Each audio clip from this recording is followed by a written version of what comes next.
दर्शकों, आप सभी का बहुत बहुत स्वागत है आपके अपने कार्यक्रम नमस्कार एमपी में। मैं हूं आपके साथ श्वेता और जैसा कि आप सभी जानते हैं हर शुक्रवार का दिन होता है आपसे मेरी मुलाकात का दिन।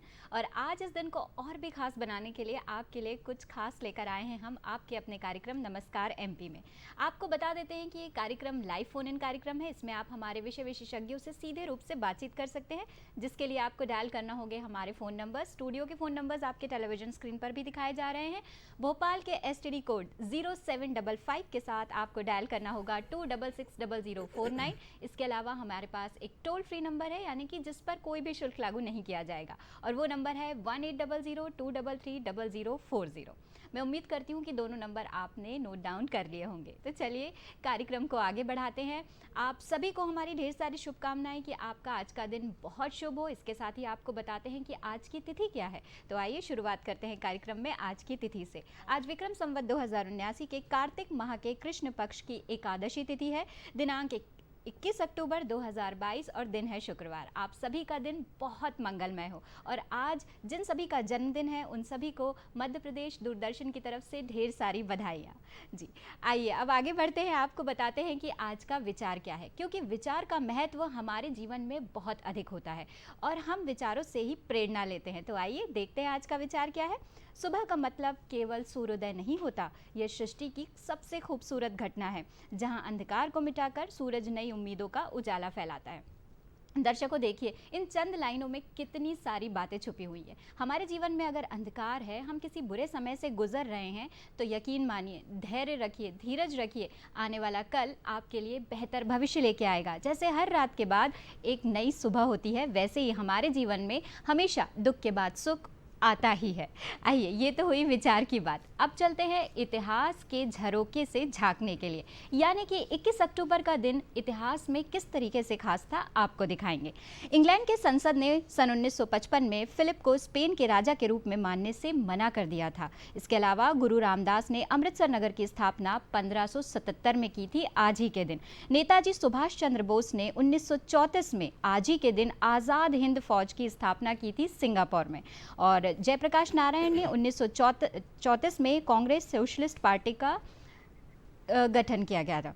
जी उसके बाद आपको हम बता देते हैं कि इंग्लैंड के संसद ने 1955 में फिलिप को स्पेन के राजा के रूप में मानने से मना कर दिया था। जी इसके बाद हम आपको बताएंगे 1951 की एक बहुत ही खास घटना है। भारतीय जनसंघ की स्थापना आज ही के दिन हुई थी। और 2012 की अगर दर्शकों बात करें तो बहुत ही गर्व की बात है हमारे लिए। साइना नेहवाल ने डेनमार्क ओपन सुपर सीरीज खिताब अपने नाम कर लिया था आज ही के दिन। और जैसा कि दर्शकों मैं आपको बता रही थी कि आज़ाद हिंद फौज स्थापना दिवस, यानी कि ये बहुत ही गर्व की बात है, बहुत ही खास बात है हमारे भारतवर्ष के लिए, क्योंकि इस दिन की स्थापना आज ही के दिन हुई थी। 21 अक्टूबर को मनाया जाता है और नेताजी के नाम से विख्यात सुप्रसिद्ध सुभाष चंद्र बोस ने सशक्त क्रांति द्वारा भारत को स्वतंत्र कराने के लिए इस उद्देश्य के साथ 21 अक्टूबर 1943 को आज़ाद हिंद सरकार की स्थापना की थी और आज़ाद हिंद फौज का गठन किया था। और इस संगठन के प्रतीक चिन्ह पर एक झंडे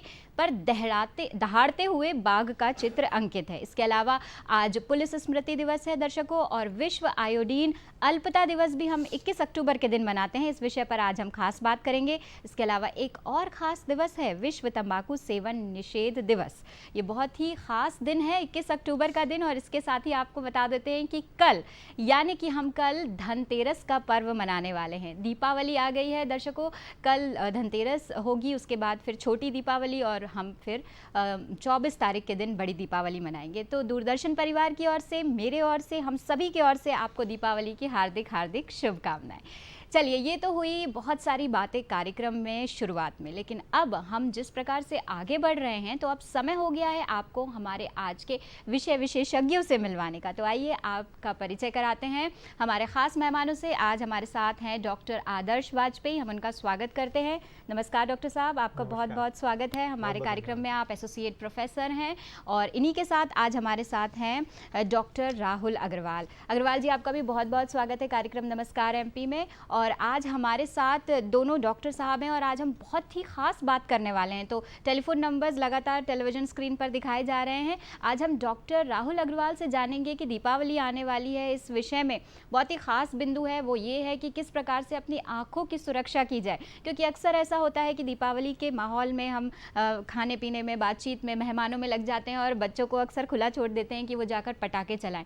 ऐसे में उनकी सुरक्षा कैसे की जाए और नेत्रों की सुरक्षा का ध्यान कैसे किया जाए। अगर इस विषय में कोई प्रश्न है तो आप हमसे जुड़ सकते हैं। और इसी के साथ जैसे कि मैंने आपको कार्यक्रम की शुरुआत में बताया कि हम विश्व आयोडीन अल्पता दिवस मना रहे हैं। दर्शकों, ये भी बहुत आवश्यक है, बहुत महत्वपूर्ण है हमारे जीवन में, क्योंकि आयोडीन की कमी हमें कई सारी बीमारियों के तरफ ले जाती है। तो किस प्रकार से हम आयोडीन की कमी को पूरा करें, क्या क्या लक्षण होते हैं, इस विषय पर हमारे साथ डॉक्टर आदर्श वाजपेयी बात करेंगे। तो टेलीफोन नंबर्स आपके पास हैं, आप हमसे लगातार बातचीत कर सकते हैं। और कार्यक्रम शुरू करते हैं थोड़ी देर बाद हम आपको बताएंगे कि आज के अखबारों की सुर्खियाँ क्या हैं, क्योंकि अखबार पढ़ना बेहद आवश्यक है। और अगर आप किसी वजह से अखबार पढ़ना चूक गए हैं क्योंकि घर में दिवाली की सफाई हो रही है, तो कोई बात नहीं, हम आपको नमस्कार एमपी में बताएंगे कि आज की खास खबरें क्या है। चलिए अब शुरुआत करते हैं। हम सबसे पहले डॉक्टर आदर्श वाजपेयी का पुनः स्वागत करते हैं और उनसे जानते हैं कि आयोडीन अल्पता दिवस के बारे में या आयोडीन के बारे में हमारे दर्शकों को कुछ बताएं। जी, मैं आपसे पूछना चाहूँगी कि आयोडीन हमारे लिए कितना आवश्यक है, हमारी बॉडी के लिए कितना आवश्यक है, हमारे दर्शकों को बताएं। जी, धन्यवाद मुझे यहाँ बुलाने के लिए। और ये बहुत ही ज़रूरी विषय है जिसके बारे में कम से कम बातें की जाती हैं। जी, सरकार इसके लिए बहुत कुछ कर रही है। आयोडीन एक माइक्रो न्यूट्रिएंट है, कहने को माइक्रो न्यूट्रिएंट है, मगर इसकी छोटी सी मात्रा भी हमारे शरीर के लिए बहुत ही ज़्यादा आवश्यक है। कहें तो गर्भावस्था में ही जब शिशु का लालन पालन हो रहा है, बच्चा पेट में माँ के पल रहा है, उसी समय उसके ब्रेन के डेवलपमेंट के लिए, उसकी बॉडी के डेवलपमेंट के लिए आयोडीन की बहुत बहुत आवश्यकता होती है। जी बिल्कुल, इसलिए खास तौर से इस बात पे ध्यान दिया जाता है कि माँ को आयोडीन की उचित मात्रा दी जाए। जी, आपने बहुत अच्छी बात कही कि गर्भ में पल रहे बच्चे के लिए आयोडीन कितना आवश्यक होता है, उसके मस्तिष्क के विकास के लिए, उसके बॉडी पार्ट्स के विकास के लिए। लेकिन डॉक्टर साहब, मैं आपसे यहाँ जानना चाहूँगी, यहाँ तो बात हुई, आपने शिशु अवस्था से बात की, लेकिन अगर हम डिफरेंट स्टेजेस में देखें कि वयस्कों में कितनी मात्रा आवश्यक होती है, महिलाओं में कितनी आवश्यकता होती है, बच्चों में कितनी आवश्यकता होती है, तो इस विषय पर थोड़ा प्रकाश डालें और हमारे दर्शकों को बताएं। जी, हर उम्र के हिसाब से हमें आयोडीन की अलग मात्रा की ज़रूरत होती है, क्योंकि हर उम्र में हमारी बॉडी का फंक्शन अलग हो जाता है, मेटाबॉलिज्म अलग हो जाता है। जी, जैसे कि जब बच्चा पैदा हो रहा है उस समय आयोडीन की मात्रा उसको अलग चाहिए। जी, और जब जैसे हमारी उम्र बढ़ रही है, विकास बढ़ रहा है, उसके हिसाब से आयोडीन की मात्रा अलग चाहिए। जैसे कि 0 से 6 महीने तक हम चाहते हैं कि 100 माइक्रोग्राम प्रतिदिन हमें आयोडीन चाहिए, जिसको हम बोलते हैं रिकमेंडेड डेली अलाउंस, कि इतना अपने को चाहिए ही चाहिए, 100 माइक्रोग्राम पर डे। इसके बाद 6 से 12 महीने में देखेंगे तो यही बढ़कर 130 माइक्रोग्राम प्रतिदिन हो जाता है। बिल्कुल। 1 से 3 वर्ष की आयु में जाएंगे तो लगभग 90 माइक्रोग्राम हो जाएगा, थोड़ा कम हो जाएगा। लेकिन जैसे ही 4 से 9 वर्ष की आयु में जाएंगे तो ये और बढ़ के 120 माइक्रोग्राम हो जाएगा। एडल्ट हम मानते हैं कि 10 वर्ष से ऊपर के आयु में जब हम जाते हैं तो हमें 150 माइक्रोग्राम प्रतिदिन आयोडीन चाहिए। यदि गर्भावस्था है तो यह बढ़ के 250 माइक्रोग्राम के करीब हो जाती है। और यदि हम कहते हैं कि माता यदि दूध पिला रही है तो उस समय बढ़ के और 280 माइक्रोग्राम, क्योंकि अब उसको स्तनपान के दौरान भी जो आयोडीन है बच्चे को माँ के दूध से प्राप्त जैसे कि हमारे दर्शक टेलीविजन पर एक चित्र देख रहे हैं जिसमें एक महिला की गर्दन का चित्र दिखाया जा रहा है, इसके विषय में कुछ बताएं हमें। हाँ जी, ये घेंगा है, घेंगा रोग है ये। घेंगा रोग है। और अंग्रेजी में बोला जाए तो उसको गोइटर बोलते हैं, हिंदी में हम इसे घेंगा बोलते हैं बोलचाल की भाषा में। ये अच्छी बात है कि आजकल थोड़ा कम देखने को मिल रहा है, जब से कि हमारे सरकार ने खाने वाला जो हमारा नमक है उसमें आयोडीन को मिलाना कंपलसरी मैंडेटरी कर दिया। तो हम ऐसा कोई भी नमक नहीं बेच सकते। प्राथमिक स्तर पर अगर देखा जाए तो इस तरीके की जो सूजन है वो गले में नजर आती है, क्या इसके प्राथमिक लक्षण क्या होंगे डॉक्टर साहब? बिल्कुल, शुरुआत ऐसी है कि जब हमारे शरीर में थायराइड नाम की ग्रंथि है जी, और वो जो थायराइड हार्मोन बनाती है जिससे हमारा पूरे शरीर का मेटाबॉलिज्म चलता है, उस हार्मोन के लिए आयोडीन की आवश्यकता है जी। और यदि आयोडीन उसको नहीं मिलेगा तो वो हार्मोन अपना, वो जो ग्लैंड है, ग्रंथि है थायराइड, वो अपना साइज बढ़ाने लगती है उस काम को पूरा करने के लिए। तो थोड़े दिनों बाद ये हमें ग्रंथि गले में सूजन की तरह महसूस होने लगती है। कुछ लोगों को निगलने में दिक्कत होती है जी, या गले में सूजन उन्हें दिखती है विकार के रूप में। तो या जैसे कि हम इस चित्र में देख पा रहे हैं। हाँ, या तो वो कॉस्मेटिक रीजन से दिखाने आते हैं कि गले में कुछ सूजन आ रही है, या फिर उन्हें खाना निगलते टाइम गटकने में कोई तकलीफ है तो वो बताने आते हैं कि ऐसा हो रहा है। और यदि ये ग्रंथि ढंग से काम नहीं कर रही है तो बॉडी का मेटाबॉलिज्म स्लो हो जाएगा, और स्लो मेटाबॉलिज्म वाला व्यक्ति आपको लगेगा कि एक आलसी सा मोटा सा व्यक्ति आपके पास आया हुआ है जो थका थका सा महसूस कर रहा है। तो थकान होना, आलस से रहना, नींद सा लगना, पूरे टाइम ठंड लगना। जी, और ये जो हम एक चित्र देख रहे हैं जिसमें काफ़ी ज़्यादा स्वेलिंग और सूजन नज़र आ रही है, ये शायद लास्ट स्टेज या फिर इसका जो है ऊपरी स्टेज की तरफ है ये? हाँ, इसकी 4 स्टेजेस रहती हैं, धीरे धीरे इसका साइज़ बढ़ता है, और ये हम इस स्टेज में आके फाइनली इसको रिमूव करने का ही प्रयास करते हैं, क्योंकि इसको एक बार ये बढ़ गया तो ये छोटा नहीं हो सकता अब इस स्टेज में जी। तो यहाँ हमें इसके लिए सर्जिकल इंडिकेशंस हैं कुछ, और सर्जरी से इसको तो हम पूरी तरीके से ठीक कर सकते हैं। एकमात्र इलाज है डॉक्टर साहब? बचाव इसका एकमात्र इलाज है। कहा जाए तो यदि हम आयोडीन को पहले से उचित मात्रा में लेंगे तो ग्रंथि बढ़ेगी ही नहीं। तो यदि इतना बड़ा हो चुका है वो कि अब आपके दिनचर्या में ही परेशानी कर रहा है, जैसे खाना निकलने में दिक्कत कर रहा है, तो अब ये किसी दवा से छोटा होने वाला नहीं है जी। तो उस केस में हम अपने सर्जन से इसको डिस्कस कर सकते हैं जी। अगर हम बात करें डॉक्टर साहब कि महिलाओं में और पुरुषों में इस बीमारी के होने में कोई प्रतिशत है तो आप कुछ बताएं। और मैंने अक्सर इस बात को सुना है, कई जगह पढ़ा भी है कि महिलाओं में इसका प्रतिशत अधिक होता है, तो इसका क्या कारण है?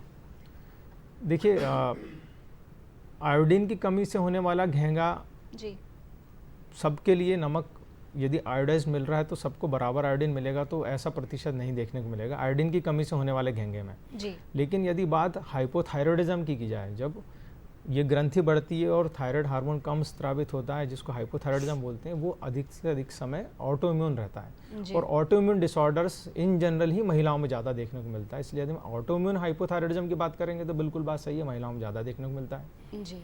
और यदि सिर्फ आयोडीन डेफिशिएंसी की बात करेंगे तो जिसको भी बिना आयोडीन का नमक मिलेगा उसमें देखने को मिलेगा, चाहे वो महिला हो या पुरुष हो जी। छोटे बच्चों में इतना आवश्यक है कि कई बार ये छोटे बच्चे हमारे पास जिनको थायराइड हार्मोन की कमी होती है जी। ये डेंटिस्ट के पास पहुंचते हैं कि हमारे दांत समय से नहीं उगे जी। आप सोचिए कि इसके कितने अलग अलग प्रकार के लक्षण हैं। छोटा बच्चा आपके पास ये कह के भी माता पिता उनके कई बार लाते हैं कि हमारा बच्चा हमारी बात नहीं सुनता है, हमारी बात समझता नहीं है, स्कूल में इसका परफॉर्मेंस बहुत पुअर हो गया है। तो उनको ये बात समझ में नहीं आती कि ये इस आयोडीन के कारण हाइपोथायरॉयडिज्म के लक्षण हो सकते हैं। तो ये बहुत ज़रूरी है। स्कूल परफॉर्मेंस पे उसका असर आ रहा है, उसकी हाइट पे असर आ रहा है, उसकी ग्रोथ पे असर आ रहा है जी। बिल्कुल, हमारे साथ इस वक्त कार्यक्रम में एक कॉलर जुड़ गए हैं, उनसे बातचीत करेंगे जी। और यहाँ पर दर्शकों आपको बता दे रहे हैं कि आप भी हमसे जुड़ सकते हैं, अगर आप चाहें तो हमें कॉल कर सकते हैं। और इस वक्त उत्तर प्रदेश बाराबंकी से हमारे साथ एक कॉलर जुड़े हैं, आइए उनसे बातचीत करते हैं। हेलो जी, नंद स्वरूप मिश्रा जी जुड़े हैं। आपकी आवाज़ बहुत कम आ रही है नंद स्वरूप जी, अपना प्रश्न दोहराएं। हाँ, मैं जानना ये चाहता हूँ कि जो आयोडीन नमक होता है तो कई प्रकार का नमक होता है, खड़ा नमक होता है, काला नमक होता है, खराबी नमक होता है, तीखा नमक होता है। तो आयोडीन नमक मिलती। दूसरी चीज, एक स्वस्थ व्यक्ति को कितनी आयोडीन पर डे लेना चाहिए जिससे वो स्वस्थ बना रहे? जी, बहुत बहुत धन्यवाद हमसे जुड़ने के लिए, हमें कॉल करने के लिए। जी डॉक्टर साहब, उन्होंने बहुत सारे नमक जो है उनका जिक्र किया, तो कुछ बताएं। देखिए, क्या है कि जैसे कि मैंने आपको बताया कि भारत सरकार ने ये लागू कर दिया है कि आप किसी भी प्रकार के भोजन में इस्तेमाल करने वाले नमक को बिना आयोडीन से फोर्टिफाइड करे हुए नहीं बेच सकते, नहीं तो क्राइम होगा। तो हर प्रकार के नमक में जो आप भोजन में इस्तेमाल कर रहे हैं उसमें आपको आयोडीन मिलेगा ही मिलेगा यदि वो बेचा जा रहा है, और उस पर प्रिंटेड भी रहेगा कि कितना आयोडीन है उसमें। यूज़र के लेवल पे, मतलब हम जो भोजन में हम लोग जो नमक इस्तेमाल कर रहे हैं उसमें 15 पार्ट्स पर मिलियन, इससे ज़्यादा नमक होना चाहिए, कम से कम इतना होना ही चाहिए, और ये होता है। इसके बिना आप इसको बेच ही नहीं सकते। तो बात हुई हर प्रकार का नमक, तो आप किसी प्रकार के नमक को उठाइए जिस भोजन में यूज़ कर रहे हैं और बाजार में बिक रहा है तो उसमें आयोडीन होगा ही होगा। ये आयोडाइजेशन जरूरी है, मैंडेटरी है। यदि आपको ऐसा कोई नमक देखने को मिले जिसमें आयोडीन कंटेंट नहीं है तो आप ज़रूर बताइएगा आयोडीन कमिश्नर को। और दूसरी बात यह है कि मात्रा के बारे में मैंने बताया कि युवावस्था में 10 वर्ष के ऊपर 150 माइक्रोग्राम प्रतिदिन हमें आयोडीनेटेड सॉल्ट लेना है, मतलब आयोडीन लेना है, सॉल्ट नहीं कहना चाहिए। आयोडीन 150 माइक्रोग्राम प्रतिदिन लेना है आपको 10 वर्ष के ऊपर। और यही गर्भावस्था में बात कर रहा है तो 250 माइक्रोग्राम प्रतिदिन, और यदि माता यदि स्तनपान करा रही तो 280 माइक्रोग्राम। तो हम जो सॉल्ट लेते हैं, हमारे भोजन में नमक का बहुत इस्तेमाल होता है। आप सब्जी बोलें, रोटी बोलें, पूड़ी बोलें, अचार बोलें, पापड़ बोलें, हम काफ़ी अधिक मात्रा में आयोडीनेटेड Consume सॉल्ट का करते हैं। इस्तेमाल करते हैं। इसलिए मेरे हिसाब से हमें अलग से कुछ बहुत मेहनत नहीं करनी है। हम जो भोजन कर रहे हैं वही उसमें आयोडीनेटेड सॉल्ट का इस्तेमाल कर लेंगे तो आपको आवश्यकता जो आपके शरीर को है वो पूरी हो जाएगी। बिल्कुल। यहाँ पर हम आयोडीन अल्पता दिवस की बात कर रहे हैं और जैसा कि आप सभी जानते हैं कि नमक में सबसे ज़्यादा आयोडीन होता है। और जब हम नमक की बात कर रहे हैं दर्शकों, और त्योहारों का समय है, तो क्यों ना कुछ मीठी बातें भी करें। जी हाँ, यानी कि अब हम अगर त्योहारों की बात करें तो त्योहारों पे मिठाई बहुत खाई जाती है और इसके साथ ही दिवाली भी आने वाली है। और जब हम दिवाली की बात करते हैं तो हम इन सभी चीज़ों में भूल जाते हैं कि हमारी सुरक्षा भी कितनी आवश्यक है। डॉक्टर राहुल अग्रवाल हमारे साथ हैं, आइए उनसे पूछते हैं कि दीपावली जब हम मना रहे होते हैं तो अपने नेत्रों की सुरक्षा किस प्रकार से करें। डॉक्टर साहब, पुनः स्वागत है आपका कार्यक्रम में। आपसे जानना चाहेंगे कि बच्चे दीपावली में बिल्कुल जो है मदमस्त हो जाते हैं, बिल्कुल ध्यान नहीं रखते हैं और क्रैकर्स यानी कि पटाखे बहुत चलाते हैं, तो माँ बाप जो हैं, पेरेंट्स जो हैं, अभिभावक जो हैं, किस प्रकार से उनका ख्याल रखें? नमस्कार। सर्वप्रथम तो आपको, आपकी पूरी दूरदर्शन की टीम को एवं आपके सभी दर्शकों को दीपावली की बहुत बहुत शुभकामनाएं। धन्यवाद। देखिए, दीपावली के उत्सव में काफ़ी समय से प्रचलन है, हम लोगों के यहाँ पटाखे फोड़े जाते हैं और बच्चे ख़ास तौर पे बहुत ज़्यादा उत्साहित होकर पटाखे फोड़ते हैं। जहाँ तक नेत्र सुरक्षा की बात है, ये बेहद ज़रूरी है कि आँखों का प्रोटेक्शन इस दौरान लिया जाए। जी। हम ये एडवाइस करते हैं आमतौर पे बच्चों को या इवन बड़ों को जो भी पटाखे फोड़ रहे हैं, यदि वे चश्मे का इस्तेमाल या नेत्र जो अपने जिनके आंखों में चश्मे का नंबर लगा हुआ है जी। तो वो चश्मा पहन कर ही ये कार्य करें। दूसरा, यदि उनके पास चश्मा नहीं भी है तो भी प्रोटेक्टिव ग्लासेस आजकल अवेलेबल हैं, ये प्रोटेक्टिव ग्लासेस का इस्तेमाल करके भी वो पटाखे फोड़ सकते हैं। पटाखे फोड़ने के दौरान जी। यदि किसी भी वजह से कोई बारूद का धुआं अथवा बारूद अथी चिंगारी ऐसी कोई चीज़ आँख में जाए तो जल्द से जल्द आँखों को कम से कम 5 से 10 मिनट के लिए हमें अच्छे से साफ़ पानी से धोना है। जी, ठंडे पानी से यदि संभव हो सके तो ठंडा पानी इस्तेमाल करें। जी। इसीलिए सभी को ये सलाह दी जाती है कि जब ये पटाखे फोड़ रहे हैं तो पानी एक बाल्टी में स्वच्छ पानी वहाँ अवेलेबल रहे, उपलब्ध रहे उसी दौरान में, ताकि उस वक्त पानी ढूंढने न जाना पड़े। जी, बिल्कुल। पर इधर ये बात बताना भी बेहद ज़रूरी है कि यदि चोट आपको ऐसा प्रतीत होता है कि गंभीर है, गंभीर चोट से मेरा मतलब आश्रय ये है कि यदि काफ़ी तेज़ दर्द हो रहा है मरीज़ को पटाखे की चोट लगने से, या उसको अचानक दिखना बंद हो गया है, या उसको खून का या किसी द्रव्य का रिसाव आँख से हो रहा है, तो ऐसे में उसको स्वयं कोई भी इलाज या ट्रीटमेंट नहीं करना है। उसको यहाँ तक कि आँखों को धोना भी नहीं है, उसमें पानी भी नहीं लगाना जी, और इस तरीके से रब भी नहीं करना है उसे। बिल्कुल ही उसको आँखों को रब नहीं करना है जी। और उसको जल्द से जल्द जो इमरजेंसी डिपार्टमेंट्स अस्पतालों में रहते हैं, जहाँ नेत्र विशेषज्ञ 24 घंटे अवेलेबल रहते हैं, ऐसी जगह पे जाके अपने आँखों का यथाशीघ्र इलाज कराना ज़रूरी है। जी, बिल्कुल।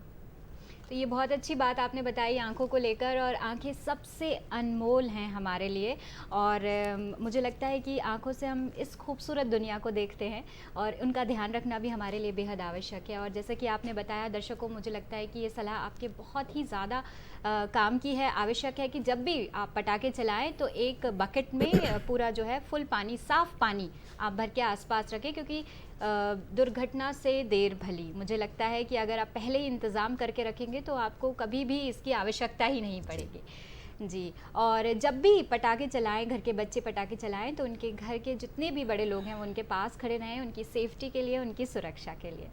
और बहुत अच्छी बात आपने बताई राहुल जी। और भी कुछ प्रश्न है हमारे, आप से पूछना चाहेंगे, हमारे दर्शकों के मन में भी ये सवाल होंगे इस वक्त कि अगर जैसे आपने बताया कि स्वयं कोई इलाज ना लें, आसपास के चिकित्सालय में आप जाएं, वहाँ डॉक्टर से परामर्श लें और इस तरीके की चीज़ें करें। बच्चे अक्सर सूखे पटाखे जिन्हें वो ना भी जला रहे हों, उनका भी खेल खेल में बहुत इस्तेमाल करते हैं, और जब उनके हाथों में बारूद लग जाता है और उसके बाद फिर जो है वो अपने आँखों में या कहीं भी अपने शरीर के किसी भी हिस्से पे उसे लगा लेते हैं, तो इससे किस प्रकार बचा जाए, क्या किया जाए, और क्या सूखा बारूद उनकी आँखों के लिए बहुत खतरनाक है? जी, ये अच्छा आपने सवाल पूछा। दरअसल आँखों पे असर केवल पटाखों की चोट की वजह से ही नहीं, जी। एक बेहद कॉमन सी बीमारी दिवाली के समय में इस दौरान देखने को मिलती है, वो है आँखों की एलर्जी। जी। और इसके कई कारण हैं। दरअसल दिवाली के समय में कई कारणों से प्रदूषण लेवल या जो पॉल्यूशन है वो काफ़ी ज़्यादा बढ़ जाता है। जी। इसका कारण केवल पटाखे ही नहीं हैं, इसके कई कारण रहते हैं। मौसम का बदलाव की वजह से भी और सड़कों पे आवाजाही बढ़ने की वजह से भी इस तरह के मौसम में बदलाव आते हैं। जी, और बिल्कुल। प्रदूषण ज़्यादा हो जाने की वजह से देखिए दर्शकों, अयोध्या में 3 दिवसीय अयोध्या दीपोत्सव समारोह कल से शुरू हो रहा है और 17 लाख दीपक जगमगा उठेंगे अयोध्या में। आप देख रहे हैं पीएम श्री बद्रीनाथ मंदिर में उन्होंने इस वक्त पूजा अर्चना कर ली है और प्रधानमंत्री मोदी उत्तराखंड का दौरा कर रहे हैं। इस वक्त वो भगवान विष्णु को समर्पित है बद्रीनाथ मंदिर और इस वक्त वो वहीं पर पूजन अर्चना कर रहे हैं। बहुत ही हर्ष की बात है, दीपावली के लिए वो वहाँ पहुँचे हैं, पूजा अर्चना हो रही है। और कार्यक्रम नमस्कार एमपी में हमने आपको इतनी खास जानकारी दी। चलिए अब वापस आते हैं हम जिस विषय पे बात कर रहे थे। जी डॉक्टर साहब आप बताएं। जैसा मैं बता रहा था कि एलर्जी की समस्याएं दीपावली के समय में काफ़ी हो जाती हैं और इस एलर्जी से बचाव के लिए बेहद ज़रूरी है कि शुरू से ही प्रिवेंशन जिसको हम बोलते हैं, बचाव पहले से ही किया जाए। बिल्कुल। जहाँ तक हो सके जी। एक्सपोजर पॉल्यूशन का कम से कम जो है इंडिविजुअल ले। दूसरा ये कि यदि वो कहीं भी बाहर जाए, भले वो किसी खरीदारी के लिए किसी काम से जा रहा है, तो घर वापस लौटे तो आंखों को अच्छे से साफ पानी से धोए। जी जी, कुछ लोगों को एलर्जी का प्रकोप ज़्यादा होता है, ऐसे में उनको ज़रूरी है कि वे नियमित रूप से कुछ दवाइयाँ ड्रॉप्स अवेलेबल होती है जो एलर्जी के लिए, उसका भी इस्तेमाल कर सकते हैं। बिल्कुल बिल्कुल। कार्यक्रम में हमारे साथ एक और कॉलर जुड़ गए हैं, आइए उनसे बातचीत करते हैं। हेलो जी जी दर्शकों, अगर आप भी हमसे जुड़ना चाहते हैं तो आप भी हमसे जो है टेलीफोन के माध्यम से बात कर सकते हैं। यहाँ पर अक्सर देखा जाता है सड़कों पर तो धूल उड़ना आम बात हो गई है। जी, जबलपुर से अशोक जी जुड़े हैं हमारे साथ। जी अशोक जी, अपना प्रश्न आप दोहराएं। यहाँ फ्लाईओवर का निर्माण हुआ तो वहाँ हजारों मन धूल उड़ती है जी, उसका असर अक्सर आंखों पर पड़ रहा है, तो इसके लिए हमको क्या करना चाहिए? धन्यवाद आपका कार्यक्रम में जुड़ने के लिए। जी डॉक्टर साहब, जैसा मैं अभी बता ही रहा था आपको कि आवाजाही आजकल बहुत ज़्यादा बढ़ गई है, निर्माण हर जगह हो रहे हैं, इस वजह से धूल काफ़ी ज़्यादा एनवायरनमेंट में या आसपास के वातावरण में फैली रहती है और जो सफ़र जिनका रहता है उनको कई बार आंखों में एलर्जी का सामना करना पड़ता है, आंखें लाल हो जाती हैं, उनसे आंख से पानी आता है। तो जैसे मैंने बताया कि प्रिवेंटिव हमको स्टेप्स यानी हमको बचाव के ही हमको तरीके अपनाने हैं सर्वप्रथम तो। जी बिल्कुल।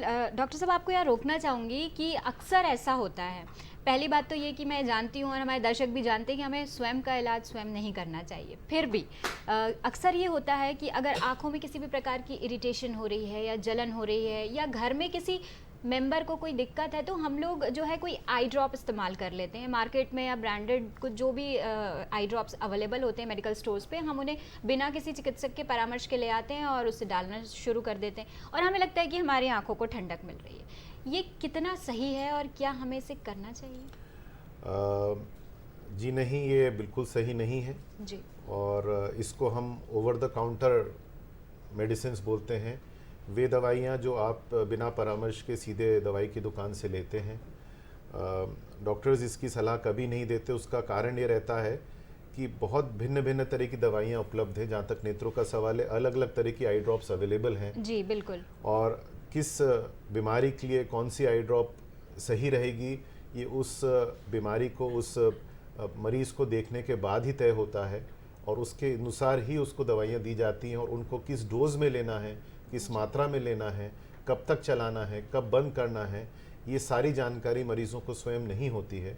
वो केवल सिम्टम्स के बेसिस पर, यदि कोई चीज़ ठंडी लग रही है उनको आंख में डालने पे तो उसको महसूस करते हैं कि अच्छी ड्रॉप होगी, या कोई ड्रॉप यदि जलन कर रही है तो उन्हें महसूस होता है कि ये ड्रॉप शायद ठीक नहीं है।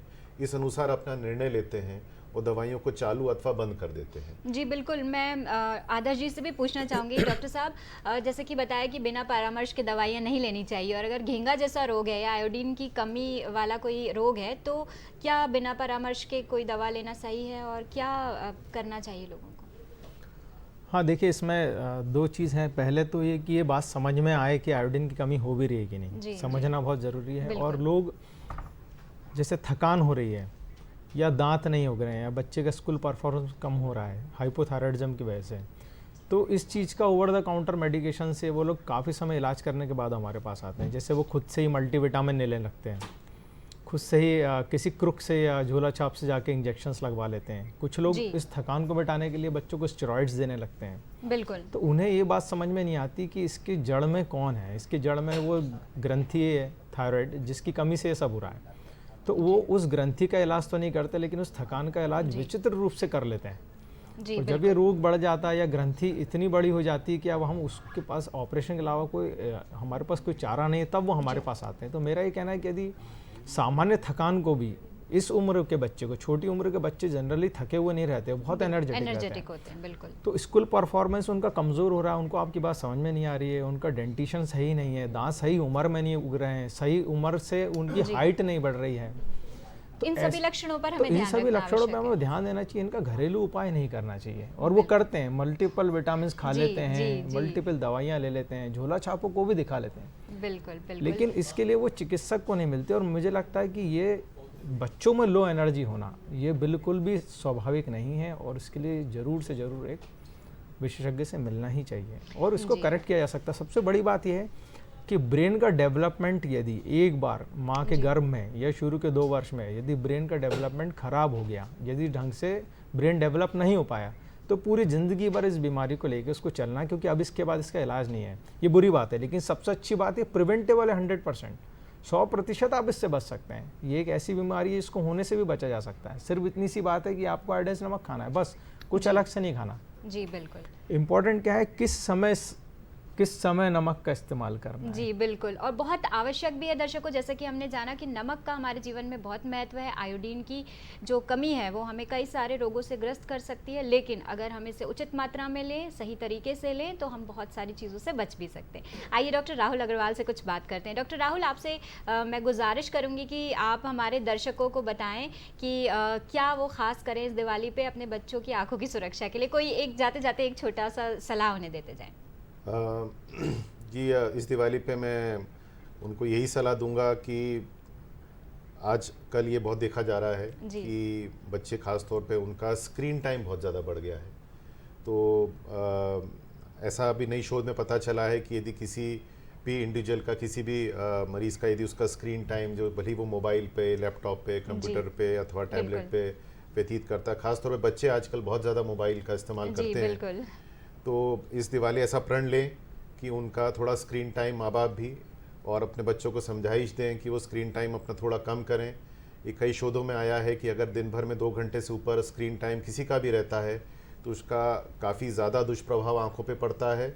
और चूँकि बच्चे अभी उम्र में छोटे हैं और उनकी पूरी ज़िंदगी आगे है, और अभी से यदि उस दुष्प्रभाव आँख पे पड़ेगा तो हम सभी समझ सकते हैं कि आगे चलकर ये आँखों पे कितना बड़ा बोझ या कितनी बड़ी कुछ बीमारियों को ला सकता है।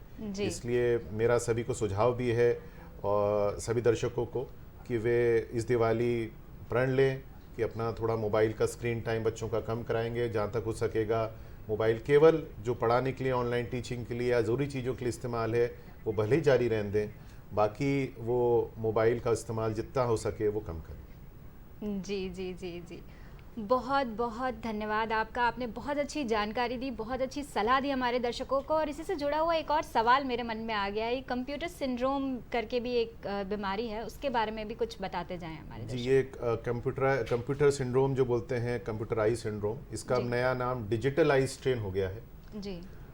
ये बीमारी और कुछ नहीं है, ये आँखों पर जो दुष्प्रभाव स्क्रीन पे ज़्यादा देर देखने की वजह से आते हैं उसी का ये दूसरा नाम है। 3 तरह के प्रभाव आंखों पे पड़ते हैं जी। पहला प्रभाव तो ये पड़ता है कि आंखों की मांसपेशियां हमेशा तनाव में रहती हैं जी। क्योंकि निरंतर रूप से नियर पास का देखने की वजह से मांसपेशियों को आराम करने का वक्त नहीं मिलता। दूसरा, आँख की ऊपरी त्वचा सूखने लगती है क्योंकि आँख जो जब स्क्रीन पे या कोई भी मोबाइल को देखती रहती हैं तो इतना ब्लिंक रेट, जिसको हम आंखों का बंद होने की रेट बोलते हैं, वो घट जाती है जी। और फ्लूइड कम होने लगता है हमारी इसी को। हाँ, जो आंखों की त्वचा रहती है, चूंकि अगर वो ब्लिंक नहीं करेगी तो जो आंखों के ऊपर एक टीयर फिल्म जिसको हम बोलते हैं, आंसुओं की एक परत रहती है, वो आंसू की परत घटने लगती है और लंबे समय तक ये होते रहने की वजह से परमानेंटली उस आंसू की परत पे असर पड़ जाता है और एक जिस बीमारी को हम ड्राई आइज के नाम से बोलते हैं, ये बीमारी हो जाती है। तो ये 2 प्रभाव। और तीसरा जो सभी को मालूम है कि चश्मे का नंबर बढ़ने के भी चांसेस ऐसे बच्चों में ज़्यादा रहते हैं जो बहुत ज़्यादा पास का काम करते हैं या बहुत ज़्यादा जी। देर मोबाइल पे अपना जी। व्यतीत करते हैं। बिल्कुल, बहुत बहुत धन्यवाद आपका, बहुत बहुत शुक्रिया डॉक्टर साहब हमारे कार्यक्रम में आने के लिए और हमारे दर्शकों को नेत्र सुरक्षा के विषय में इतनी सारी अच्छी अच्छी जानकारी देने के लिए हम आपका बहुत बहुत धन्यवाद करते हैं। जी दर्शकों, इस वक्त बहुत सारी बातें हो गई, क्यों ना हम कार्यक्रम में आपको ले जाएं सैर पर। तो आइए लिए चलते हैं आपको कार्यक्रम के अगले भाग पर्यटन में।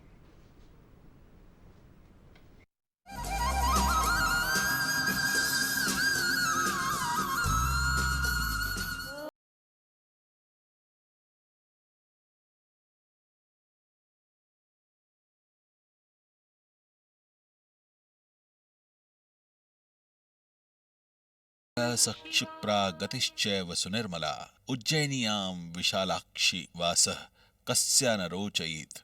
अर्थात जहां भगवान महाकाल हों, क्षिप्रा का निर्मल जल प्रवाहित होता हो, ऐसी उज्जैनी अर्थात विशालाक्षी नगरी में वास करना किसे रुचिकर नहीं लगता। भारत के हृदय स्थल मध्य प्रदेश के मालवांचल में क्षिप्रा नदी के तट पर समुद्र सतह से 492 मीटर की ऊंचाई पर बसा उज्जैन विश्व प्रसिद्ध तीर्थ स्थल है। उज्जैनी, उदेनी व उज्जैनी के नाम से प्रसिद्ध इस पवित्र नगरी का उल्लेख पुराणों में भी मिलता है। उज्जैनी की गणना 7 मोक्ष देने वाली पुरियों में भी की जाती है। अयोध्या, मथुरा, माया, काशी, कांची, अवंतिका, पुरी, द्वारावती चैव सप्तैता मोक्षदायिका। आदि ब्रह्म पुराण में जहां उज्जैनी को श्रेष्ठ नगरी कहा गया है, वहीं वराह पुराण में इसे सृष्टि रूपी शरीर का नाभि प्रदेश निरूपित किया गया है। उज्जैन को भगवान शिव की रमण स्थली कहा गया है। ऐसी मान्यता है कि माता पार्वती के कहने पर शिव ने ही इसे बसाया था, इसलिए इसे विशाला भी कहा जाता है। उज्जैन के विषय में धारणा है कि इसका कभी विनाश नहीं होता। यहाँ स्नान, दान एवं पूजन करने वाले की वंश परंपरा भी सदा अक्षुण्ण रहती है। उज्जैन नगर का इतिहास अत्यंत प्राचीन है।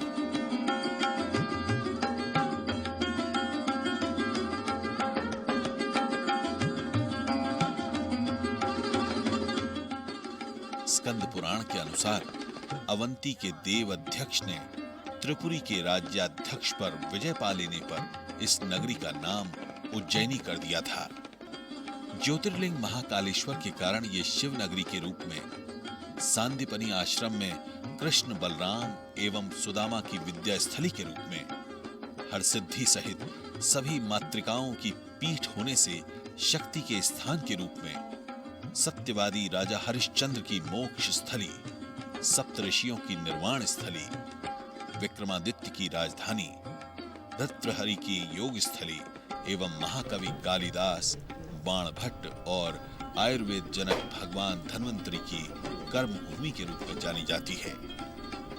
यहाँ शक, कुषाण, मौर्य, मुगल और मराठों द्वारा शासन करने का विस्तृत विवरण इतिहास में उपलब्ध होता है।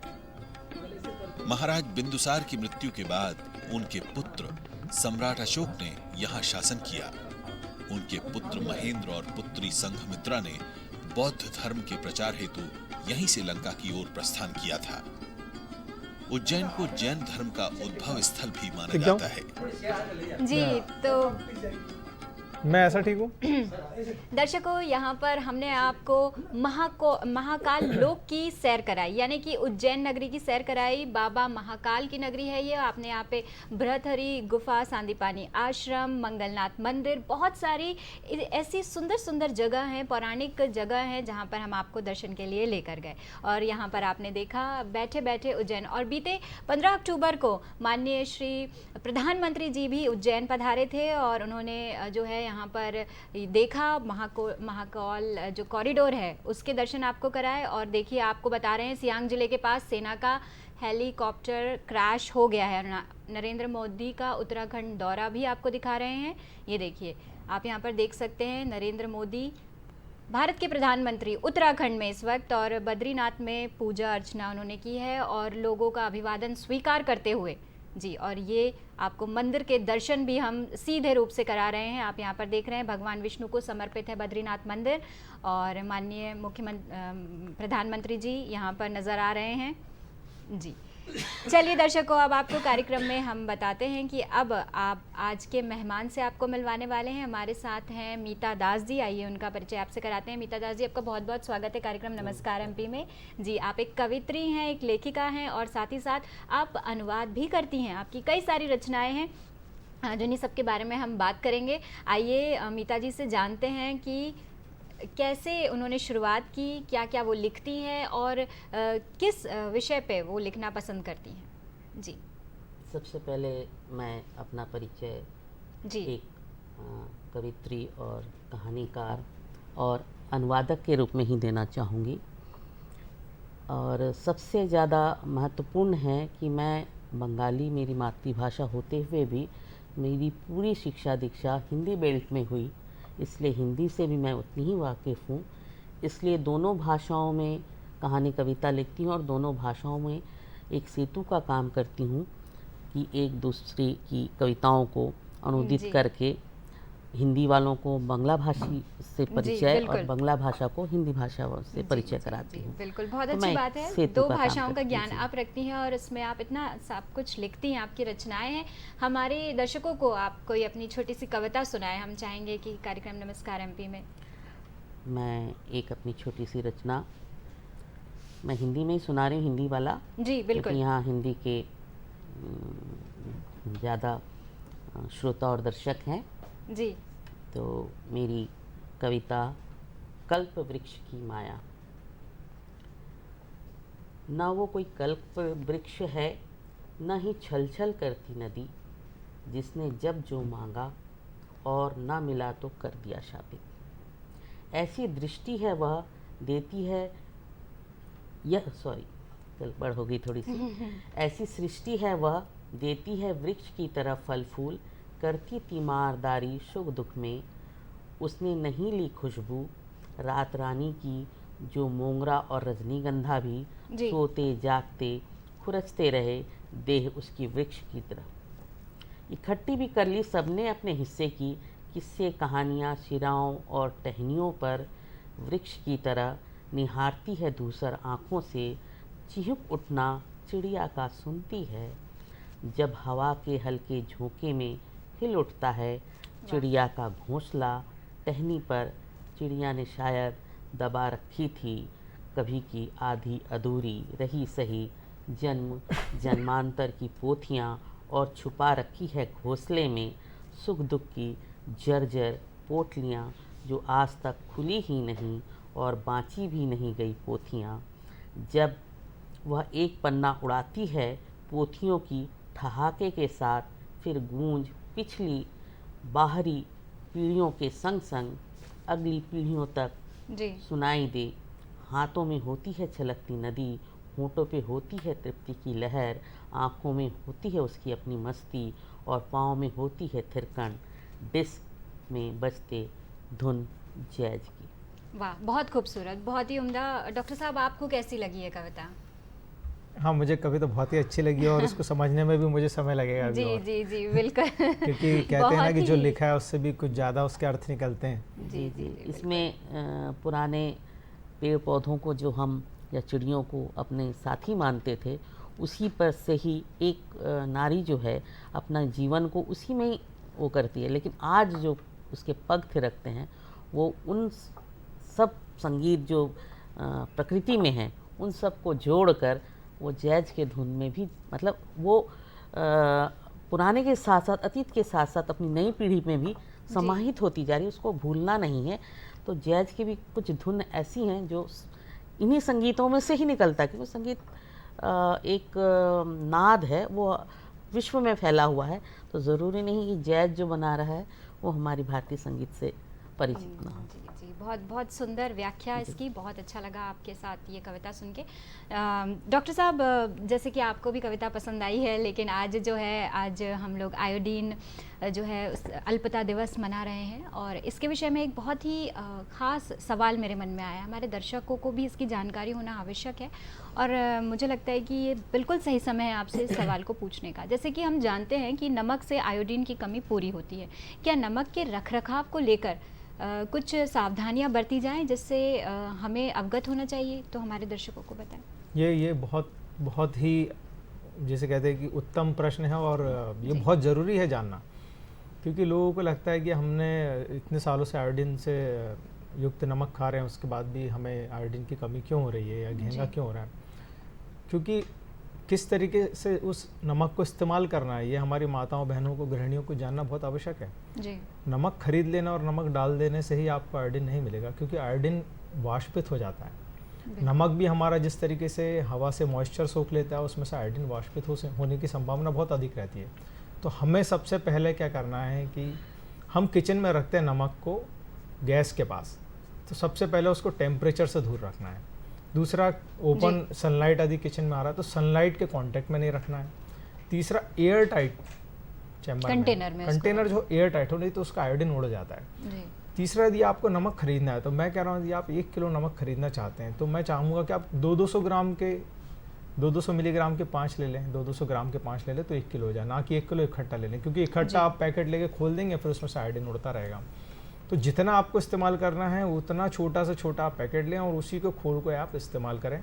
दूसरा, डालना कब है, इसमें कई स्टडीज़ हुई हैं जी। कुछ लोगों ने देखा है कि जब खाने को उबालते हैं उसमें यदि नमक डलता है तो क्या उसमें से आयोडीन उड़ जाता है, क्या तलने में आयोडीन उड़ जाता है, क्या लो फ्राई, कम ऑयल की फ्राई में उड़ जाता है। तो उसमें देखा है कि जितना कम टाइम तक नमक को आप टेम्परेचर दें उतना अच्छा पाया गया है उस खाने में आयोडीन का कंटेंट। मतलब कहने की बात यह है, एयर टाइट रखना है, सनलाइट से दूर रखना है, टेम्परेचर कम में रखना है, और बेहतर है जब बिल्कुल डिश कंप्लीट हो गई खाने के लिए तैयार हो, सबसे आखिरी समय में यदि आप ऊपर से डालें तो सबसे अधिक फायदा। जी, यानी कि नमी, ताप और उसको जो है वायु से बचाकर रखना है, और उसको प्रकाश से भी बचाकर रखना है। इस जगह पर उसको रखना है एयर टाइट कंटेनर में, जहाँ पर उसमें कम लाइट आती हो। और सबसे पहले तो मुझे लगता है कि अधिकतर घरों में जो है गैस स्टोव के पास ही नमक को रखा जाता है। तो सबसे पहले हमें इस आदत को संशोधित करना होगा, अपनी इन प्रथाओं को थोड़ा सा बदलना होगा अपने बेहतर स्वास्थ्य के लिए। तो उस डब्बे को वहाँ से उठा के आप तत्काल रूप से किसी और जगह रखें। जी, बहुत अच्छी बात आपने डॉक्टर साहब बताई। और जैसे कि ये भी एक मिथ है, कहना चाहिए मुझे, जैसे आपने इसको ठीक तरीके से बताया, लेकिन फिर भी हम चाहेंगे कि इस विषय पर थोड़ी और बातचीत की जाए। नमक को अक्सर कहा जाता है कि खाना पकाते वक्त आप जितना इस्तेमाल कर लें वो आपके लिए और आपके स्वास्थ्य के लिए बेहद अच्छा होता है, यानी कि खाना बनाने के बाद अलग से ऊपर आप नमक का इस्तेमाल ना करें। इस विषय में कुछ बताएं, क्योंकि मैं सिर्फ इतना कहना चाहता हूँ कि जहाँ हम पानी का इस्तेमाल करते हैं जी, तो नमक पानी में घुल जाता है और यही आयोडीन उसमें से वाष्पित हो जाता है। तो जो हम खास चीज़ चाह रहे थे उसमें से आयोडीन, जिसकी वजह से हमने आयोडाइज किया था नमक, वो आयोडीन तो हमें मिला नहीं, हमें मिला सिर्फ नमक का सोडियम। जी। तो यदि बात इसलिए है कि घुलेगा अच्छे से, इसलिए शुरू में डाल देते हैं कि बघार में अच्छे से घुलेगा, पानी में अच्छे से घुलेगा, तो पूरी डिश में एक साथ टेस्ट आएगा, तो बात अलग है।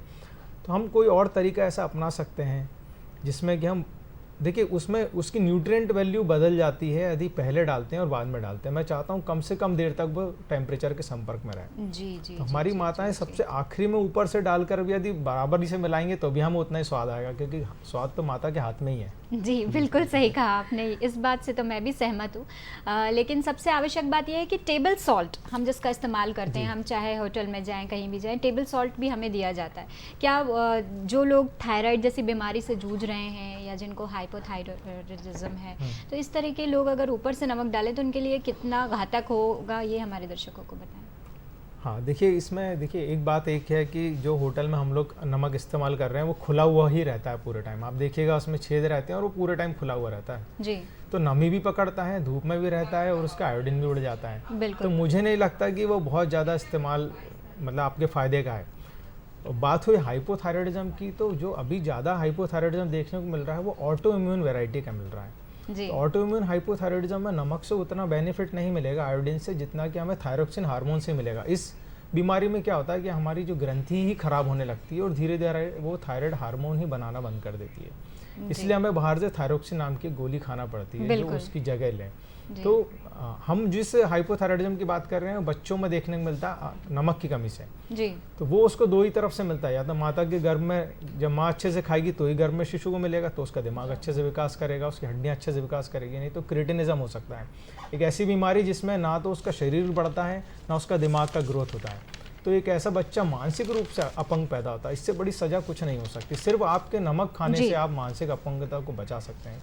ये कितनी बड़ी उपलब्धि है जी। दूसरा ये कि आपको यहाँ पर रोकना चाहूँगी मैं, हमारे साथ एक कॉलर जुड़ गए हैं फ़ोन लाइन पर जी। कार्यक्रम नमस्कार एमपी में आपका स्वागत है, अपना प्रश्न करें। मैडम आवाज़ सुनाई दे रही है क्या? जी जी जी, मैं डॉक्टर प्रदीप साहू भोपाल से। जी नमस्कार डॉक्टर साहब।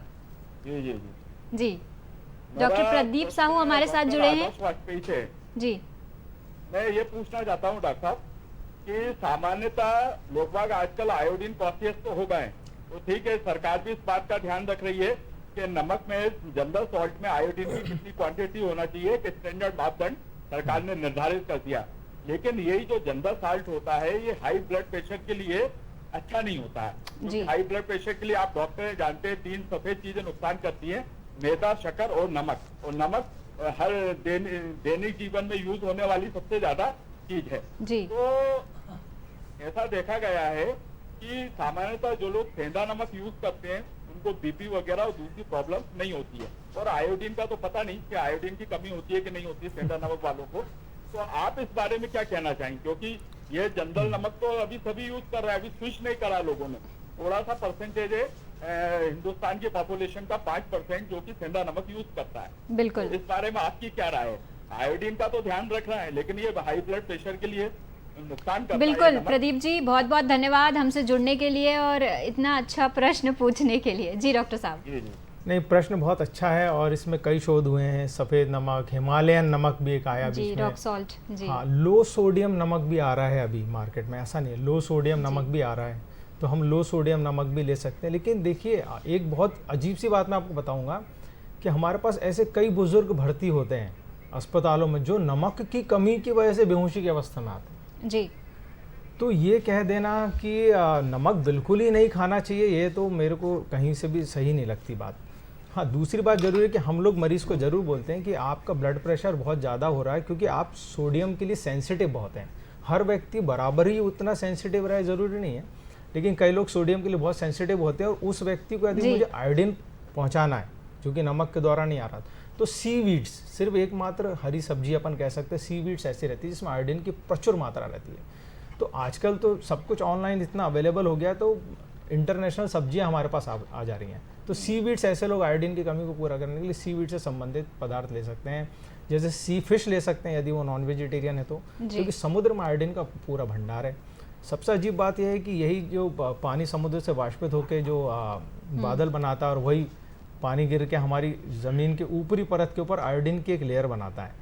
और जब से जलवायु परिवर्तन हुआ है, इतना ज़्यादा टेम्परेचर चेंजेस आ रहे हैं, बाढ़ आ रही है, तो ये ऊपर की जो मृदा है ये चले जाती है उस बाढ़ में और उसके साथ वो आयोडीन वापस चले जाता है। इसलिए हम जो फल फूल उगा रहे हैं उसमें आयोडीन की कमी आ रही है। पहले पुराने ज़माने में ऐसा नहीं होता था, तो पहले की जो मिट्टी थी उसमें मिट्टी में आयोडीन बहुत था, इसलिए हम पहले जो भोजन करते थे उसमें भोजन से ही हमें आयोडीन मिल जाता था। लेकिन आजकल के भोजन में आयोडीन नहीं आ पा रहा उस मात्रा में, क्योंकि मिट्टी में उतना आयोडीन नहीं है। बिल्कुल, आपने बिल्कुल ठीक कहा और मैं आपकी बात से पूर्ण रूप से सहमत हूं। और जैसे कि डॉक्टर साहब आपने कुछ देर पहले कहा था कि हमें भोजन का असली स्वाद तभी आता है जब घर की माता हमारे लिए भोजन बनाती है। और आज हमारे साथ मीता दास जी हैं और अगर आप उनको देखें तो उनके लॉकेट में माता पार्वती और गणपति भी हैं। ये भी एक माता और पुत्र की जोड़ी है और बेहद खूबसूरत आपका जो है ये लॉकेट है। और अब हम इस बात से आगे बढ़ते हैं कि आपकी कोई ऐसी कविता जो आपके दिल के बेहद करीब हो, हमारे दर्शकों को अगर आप सुनाएं तो। मेरी कविता अगर भोजन पे या के अटकती है जी जी जी, और विशेषकर जब नमक की बात हो रही है तो मैं एक और चीज़ बताना चाहूँगी। रसोई घर में या किसी भी जगह महिलाएं जो नित्य अपना योगदान देती हैं उसमें नमक की कमी जो है वो उनके पसीने से में रहता है, वो झरता है, लेकिन लोहे की भी कमी होती है। मेरी जी एक जी कविता है, बिल्कुल लोहा मतलब जो बॉडी में आयरन, आयरन जी तो वो एक कविता है मेरी, लोहे को लोहा देखा।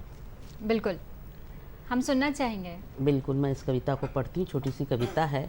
जी लोहा हर स्त्री में कम होता है, लोहा हर स्त्री में कम होता है, पर लोहा लेने की आदत पुरजोर होती है, पर लोहा लेने की आदत पुरजोर होती है। लोहा सिर्फ खदानों में नहीं मिलता, स्त्री उसे अपने इरादों में लिए फिरती है। वाह। लौह अयस्क गलाने के लिए किसी धमन भट्टी की ज़रूरत नहीं, लोहा स्त्री दिन रात अपनी पीठ पर गलाती फिरती है। लोहा सिर्फ लोहा ही नहीं होता, होता है शुद्ध लोहा, ढलवा लोहा और पिटवा लोहा, पिटकर ढलती हुई स्त्री की तरह 16 आने शुद्ध पिटवा लोहा, जिसे ढोकर खदानों से नहीं लाती स्त्री, उस लोहे को लेकर जन्म लेती है वह पीढ़ी दर पीढ़ी। ऐसे ही मैंने लोहे में पृथ्वी का लोहा ही देखा, आंसुओं की नमी में सीली हवा में लोहे को लोहा काटता देखा। वाह, बहुत बहुत खूबसूरत, बहुत उम्दा कविता। बहुत बहुत धन्यवाद आपका कि आप हमारे साथ कार्यक्रम में आई और आपने हमारे दर्शकों को इतनी खूबसूरत कविता सुनाई। आपका बहुत बहुत शुक्रिया मीता जी। और साथ ही मैं धन्यवाद करना चाहूँगी डॉक्टर वाजपेयी का कि आप हमारे साथ कार्यक्रम में आए और आपने हमारे दर्शकों को इतनी आवश्यक जानकारी दी अल्पता दिवस पे, आयोडीन अल्पता दिवस पे। बहुत बहुत धन्यवाद देता हूँ आपको कि मौका दिया मुझे जी। आपके इतने बड़े दर्शकों के साथ डायरेक्ट इंटरेक्शन करने का। और जी। मैं चाहता था कि बचाव वाला ये मुद्दा पूरा बचाव से संबंधित है और हम लोग डॉक्टर भी ये चाहते हैं कि कम से कम मरीज हमारे पास आए। बिल्कुल। तो दर्शकों, आज हमारे कार्यक्रम में दो खास लोग थे और जिनके साथ हमने बहुत अच्छी चर्चा की, बहुत अच्छी बातचीत की। और अब समय हो गया है आपको बताने का अखबार की सुर्खियां। किसी कारणवश अगर आज आप अखबार नहीं पढ़ पाए हैं तो हम आपको बताते हैं। पहली खबर आपके लिए है, नव दुनिया से 10 लाख भर्तियां करेगी केंद्र सरकार। नव दुनिया ने ये खबर छापी है जिसमें रोजगार मेले के बारे में बातचीत की गई है। पीएम कल से शुरू करेंगे विशेष भर्ती अभियान, 75,000 युवाओं को सौंपेंगे नियुक्ति पत्र। बहुत ही आवश्यक जो है ये खबर थी। अब इसके साथ ही हम आपको ले जा रहे हैं एक दूसरे समाचार पत्र की तरफ, जहां पर हम आपको बताएंगे आज की क्या सुर्खियां रही हैं। तो अब आपको लिए चलते हैं हम सीधे दैनिक भास्कर की तरफ। दैनिक भास्कर में आज की हेडलाइन है वो इस प्रकार है कि अमेरिका, दिवाली पर गहनों की खरीदारी दुगनी हुई, ऐप पर पुजारी, स्कूलों में भी छुट्टी। और इसके अलावा एक और ख़ास बात छपी है जो कि है बॉम्बे हाई कोर्ट में अनूठी याचिका। कोर्ट की छुट्टियों के खिलाफ सुनवाई दीपावली के अवकाश के बाद होगी। इसके साथ ही दर्शकों, अब हम जा रहे हैं अगली खबर पर, क्योंकि देश की खबरों के साथ साथ आपको राज्य की खबरों से अवगत कराना भी आवश्यक है और ये काम भी हम आपके लिए लेकर आए हैं कार्यक्रम नमस्कार एमपी में। तो आइए अब आपको बता देते हैं मध्य प्रदेश की एक खास रिपोर्ट, जो कि है पहली बार दिवाली के पहले सैलरी 3500 करोड़ रुपए कर्मचारियों के खाते में आएंगे। एक बहुत ही खुश खबर है हम सभी के लिए। और डीए एरियर पर मध्य प्रदेश के स्थापना दिवस पर हो सकती है घोषणा। इसके साथ ही दर्शकों, एक और खबर है दिवाली से संबंधित। मुरैना में पटाखे बनाते समय विस्फोट हुआ जिसमें एक मकान ध्वस्त हो गया, मां बेटी सहित 4 की मौत हो गई। तो दर्शकों, आपने देखा कि कितने खास समाचार लेकर हम कार्यक्रम नमस्कार एमपी में आपके साथ आते हैं। आइए कुछ और भी हमारे पास न्यूज़ है आपके लिए। आइए हम आपको बताते हैं कि पत्रिका में आज की क्या हेडलाइन है। पत्रिका में है, अब प्रदेश में खेल क्रांति, हमारा मलखंभ खेलो इंडिया में शामिल, मध्य प्रदेश को मिली मेजबानी, 31 जनवरी से 8 शहरों में आयोजन होगा। बहुत ही गर्व की बात है हमारे लिए। और दर्शकों, एक अंतिम खबर आपके लिए। आइए अब आपको दिखाते हैं कि राज एक्सप्रेस की क्या सुर्खियां हैं। 18 डिग्री पर एसी का लुत्फ उठाने वालों को मोदी की नसीहत, प्रधानमंत्री ने की गुजरात के केवड़िया में मिशन लाइफ अभियान की शुरुआत। मिशन लाइफ अभियान शुरू होने वाला है, बिल्कुल, और ये बहुत ही ख़ास बात है। और पीएम उत्तराखंड को देंगे 3400 करोड़ की सौगात। ये भी एक बहुत ही ख़ास खबर हम सबके लिए। तो दर्शकों, यहाँ पर आपने जाना कि अखबार की सुर्खियाँ क्या कहती हैं कार्यक्रम नमस्कार एमपी में। हम उम्मीद करते हैं कि आपने सभी सुर्खियाँ अच्छे से समझी होंगी, पढ़ी होंगी, और अगर आप किसी कारणवश अखबार नहीं पढ़ पाए होंगे तो आपका कार्यक्रम नमस्कार एमपी आपके लिए हर एक चीज़ संजो कर लाता है। और दर्शकों, इसी के साथ मैं आपको ये भी बताना चाहूँगी कि आपको हमारा कार्यक्रम कैसा लगा ये हमें बताना ना भूलें, और सोमवार से लेकर शुक्रवार तक कार्यक्रम देखते रहें जी। और इसके साथ ही एक और ख़ास बात, हम आपके लिए YouTube पर भी हाजिर हैं। अगर आप ये कार्यक्रम देखने से चूक गए हैं तो मोबाइल प्लेटफॉर्म पर और मोबाइल ऐप पर, और इसके अलावा YouTube पर आप हमें देख सकते हैं। दोपहर 12 से 1 बजे तक हम आपके साथ सजीव रहते हैं, और इसी कार्यक्रम का जो है रिपीट टेलीकास्ट आप रात को देख सकते हैं 8 से 9 बजे के बीच में।